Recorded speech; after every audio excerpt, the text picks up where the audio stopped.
Hai semua, hari ini aku akan bahas tentang kesalahan-kesalahan dalam wawancara beasiswa unggulan atau kesalahan dalam wawancara atau interview beasiswa pada umumnya.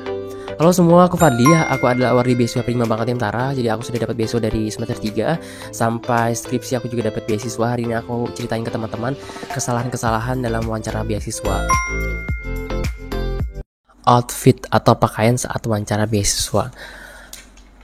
Mungkin teman-teman gak mikirin nih, sudah persiapin mental, sudah persiapin daftar pertanyaan yang sering ditanyakan, tapi gak mikirin outfit. Aku mau ngasih catatan bahwa satu dulu, catatan pasti jangan pernah pakai kaos, itu satu. Kayaknya teman-teman sudah tahu hal itu. Berikutnya, saat wawancara beasiswa, teman-teman jangan pakai pakaian yang kusut. Jangan pakai pakaian yang kusut karena apa? Kita terlihat tidak profesional, tidak niat wawancaranya, gak prepare orangnya. Terus jangan pakai jeans. Terus kesalahan berikutnya adalah pakaian yang teman-teman pakai itu tidak sesuai dengan profil penyalur beasiswa. Misalnya penyalur beasiswa itu beasiswa Basnas atau beasiswa dari Bank Syariah. Tentunya beasiswa-beasiswa tersebut kalau teman-teman misalnya pakai jeans, atau kesalahannya teman-teman itu pakai pakaian terlalu ketat dan terlalu seksi yang tidak sesuai dengan profil penyalur beasiswanya. Kalau penyalur beasiswanya itu misalnya dari penyalur beasiswa Bank Syariah, itu dari kalangan muslim atau yang sesuai syariat muslim, teman-teman pasti kalau pakai jeans atau pakaian yang ketat atau tidak tertutup pasti auto di blacklist.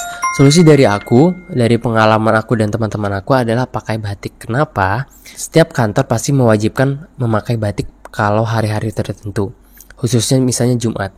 Nah, saat teman-teman wawancara pakai batik, teman-teman akan terlihat lebih kalem dan lebih membumi.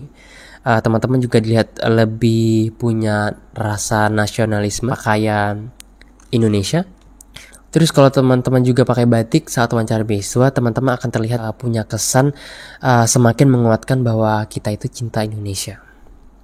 Opsi lain, teman-teman bisa pakai kemeja polos, kemeja ya bukan kaos. Terus pakai blazer, celana atau rok kain. Jadi hindari pakai pakaian yang tidak formal, terutama jangan pakai kaos. Jangan pakai sendal. Oke, pakai sepatu. Boleh pakai pantofel, boleh pakai sneaker, pokoknya jangan pakai sendal. Itu hal dari aspek yang penting banget sih untuk dipelajarin.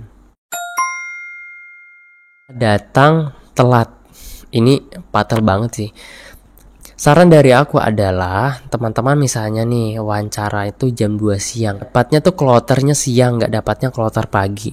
Dapat wawancara itu jam 2. Saran dari aku adalah teman-teman datang minimal 30 menit sebelum wawancara beasiswa. Kenapa? Pertama adalah antisipasi di jalan. Macet, ban bocor, hujan, dan lain-lain. We never know ya apa yang terjadi di jalan dan bisa menghambat perjalanan kita ke suatu tempat. Kedua adalah misalnya nih kita dapat kloter siang.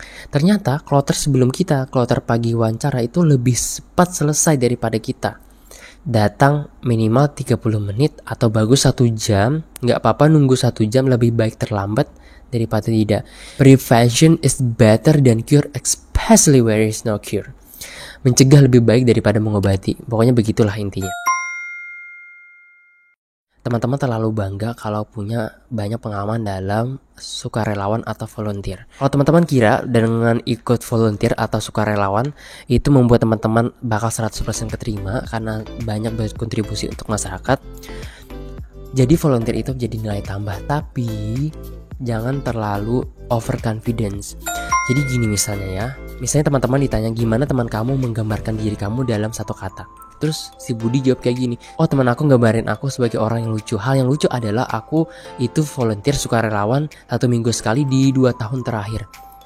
Itu jawabannya terlalu dipaksakan. Jadi memang dalam wawancara beasiswa kita harus menjual diri kita, tapi jangan terlalu diporsir ke arah sukarelawan.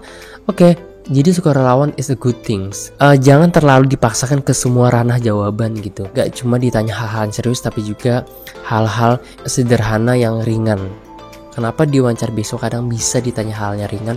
Itu untuk melihat bahwa kita orangnya relatable atau enggak. Relatable misalnya nyambung atau enggak. Body language atau bahasa tubuh ini sesuatu yang teman-teman harus latih dari sebelum wawancara beasiswa. Tapi let's us define what is body language. Jadi body language adalah gerakan tubuh yang merupakan gerakan yang dialami seseorang tanpa sadar dilakukan dan tanpa adanya rekayasa kebohongan. Contohnya body language itu contohnya adalah postur tubuh, terus kontak mata, eye contact, terus juga ekspresi. Jadi body language saat wawancara beasiswa itu adalah sesuatu yang tidak bisa dilakukan secara overnight atau semalam. Teman-teman harus berlatih. Kalau nggak pernah berlatih, teman-teman akan kaku. Jadi misalnya eye contact. Misalnya teman-teman ditanya, apa kelebihan kamu? Teman-teman saat jawab pertanyaan begitu, teman-teman harus lihat directly into eyes. Jadi lihatnya jangan lihat ke atas, jangan lihat sampai ke bawah-bawah kayak gini. Biasanya ya jurinya tuh ada 3 gitu. Lihat kadang ke sebelah kiri. Nanti misalnya di 30 detik pertama lihat sebelah kiri, matanya ke sebelah kiri, nanti pindah ke sebelah kanan terus pindah ke tengah. Caranya gitu. Buat interview itu senyaman mungkin. Kalau kita nyaman, kalau kita bisa merasakan nyaman, kita tuh bisa menyalurkan rasa nyaman kita itu ke orang lain gitu. Solusinya kalau teman-teman kaku adalah berlatih sebelum wawancara itu dilakukan. Tapi berlatihnya begini, jangan berlatih itu di depan kaca. Kenapa jangan berlatih di depan kaca? Kaca itu adalah benda mati, nggak bisa ngasih kita feedback. Berlatihlah sama keluarga, berlatihlah sama bestimu, berlatih sama bestie, karena orang berlatih di depan orang itu bisa memberikan feedback.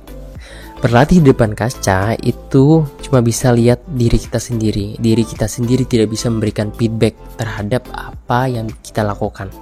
Kalau teman-teman merasa video ini bermanfaat, channel ini bermanfaat, mohon like video ini, share ke teman-temannya, dan kalau bisa subscribe ya. Terima kasih.